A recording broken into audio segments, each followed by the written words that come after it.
Hi there, I have a GPS story for you. GPS. So anyway, it was one of those stories. So now I'm everything I do now, it seems like it's GPS, and I call that God, pray, serve. It may be God, pray, share, God, pray, send, but it's their GPS story. So I had this GPS story. It was actually a real GPS. So I'm talking to my daughter. I think it was yesterday, day before, and she was talking to me on the speakerphone in the car, and she was on her way back from a doctor's appointment. She knew the route, but she was allowing the GPS to take her home.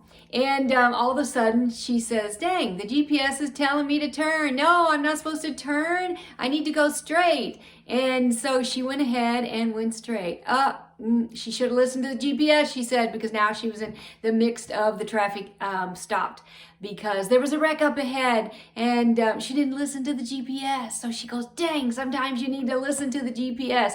And my brain automatically, just a thought came into my head and said, oh, this is a share moment. And right away I went back to something that happened to me when I was working at the hospital, and it was one of those GPS moments, and so it was a share moment for me. And so it reminded me that that God says, and I looked up this passage just to wonder where it was. It was in John 10 verse 27. It says, Jesus said, my sheep hear my voice, I know them and they follow me. And so the GPS, God's like our GPS, you know, he's calling to us, and he's telling us to follow him. But you know, I got to thinking about that calling, you know, is God talking to us? Is it always one audible? Is it always one sound? Are we always listening? And then, you know, sometimes you feel like God's calling you to do something, and you hear it, and you hear it, and you hear it, and you hear it.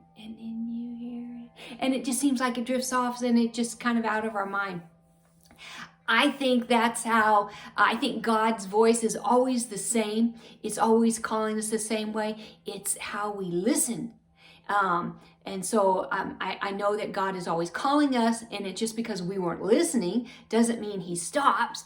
He's still going to be there down the road when we decide to listen. So this particular GPS moment happened to me when I was a nurse in the hospital. I worked with a surgeon, and so I would put through my days, and then it just, you know, at the end of the day I was running out the door, you know, and I always said I had two jobs. The one I worked from the 8 to 10 to 12 hours, and then I hit the ground running, and I was off to the next job, which was children, husband, family, you know, the house, the groceries, you know, supper, everything else. That was the next job.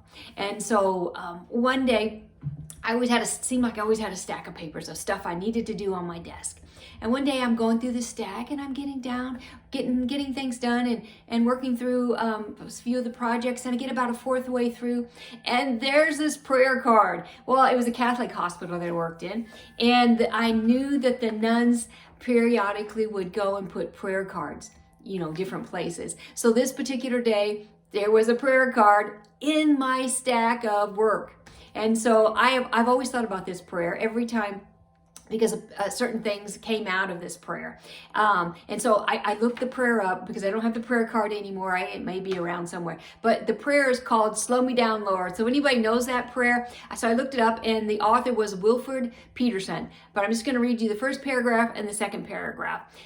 You can look it up, but you'll find it easy on the internet. Slow me down, Lord. So the first paragraph is ease the pounding of my heart by the quieting of my mind. Steady my hurried pace with a vision of eternal reach of time. And then it just goes in, it says, slow me down, you know, with everything that you're doing, to smell the flowers, to look at nature, to, you know, just enjoy life. And the last part is, slow me down, Lord, and inspire me to send my roots deep into the soil of life enduring values, that I may grow toward the stars of my enduring destiny. So I listened to that prayer, I read through it, and I thought, oh yeah, that's right. That's what I say every day when I head out the back door. So it started to be my little montage. Anyway, so I would finish my work, and then I would be rushing. I always say I'm rushing out the back door to my job number 2. And so as I rushed out the door, just as I cleared got into the parking lot, cleared the building, I would say, slow me down, Lord. And then I was off for whatever the life was the rest of the day. Back the next day, same thing, out the back door, slow me down, Lord. And I did this for weeks and weeks and months. And then all of a sudden I thought, be careful what you wish for. You may just get it. So as I'm heading out the back door, that into that particular day, I said, slow me down, Lord, but not with cancer or some debilitating illness or a car wreck. Okay, Lord, those are my parameters. So, and it was probably, I don't know if it was the exact next day, but maybe within 2 days. So I'm rushing around the hospital. I'm rounding the corner going into x-ray, and all of a sudden, tweak my knee. I had a little, kind of like a little pop. And I didn't really think anything too much about it. I thought, oh, that kind of hurt a little bit. So I just went on about my day.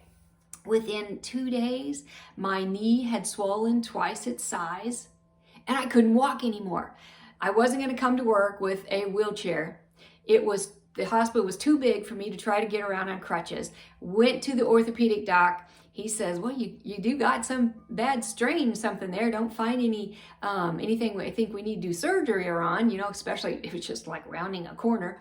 And but you probably need to take 2 weeks off and, elevate it, ice it, do some therapy, and those type of things.